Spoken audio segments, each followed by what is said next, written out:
जेवढे फास्ट निर्णय किंवा जेवढे फास्ट जी आर या मागच्या 10-12-15 दिवसात झाले तेवढे कदाचित कधी झाले नव्हते। आणि त्याचा मला आनंद आहे की एक वाटाघाटीचा सेतू बनण्याचा मी जो प्रयत्न केला तो सेतू मी असं नाही म्हणणार की तो पूर्ण झाला, अजून सेतू खूप मोठा आहे आणि तो सेतू पूर्ण करत असताना दादांना दिलेला शब्द पूर्ण करण्यासाठी अजून मला खूप समाजासाठी करायचं आहे आणि ते करत असताना काही प्रयत्न जे आम्ही पूर्ण केले ते पूर्णत्वाकडे जात आहेत याची मला आनंद आहे। ज्यामध्ये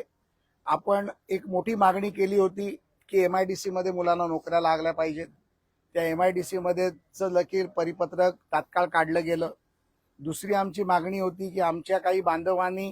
स्वतःच्या या आरक्षणामध्ये बलिदान दिलं, त्यांच्या कुटुंबाला मदत झाली पाहिजे, त्या मदतीचा GR देखील निघाला आणि माझ्या माहितीप्रमाणे धनादेश देखील वाटले गेले। माननीय कुचे साहेबांच्या पण मतदारसंघात त्याचं घरी जाऊन देण्यात आलं आणि मला एक गोष्टीचं त्याचा आनंद यासाठी आहे की माझ्या मराठा कुटुंबाच्या बांधवाला आज काही ना काहीतरी फुलाची पाकळी म्हणून दादाच्या प्रयत्नांनी ती मदत झाली आणि आज ग्रामीण भागातल्या एका कुटुंबाला 10 लाखाची जर मदत झाली तर निश्चितपणे त्याच्यासाठी एक आधारवड निर्माण होतो आणि आधारवड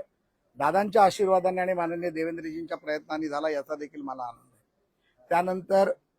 आमची मागणी होती की आम्ही SOP बनवावी आणि ती SOP दादांना दाखवूनच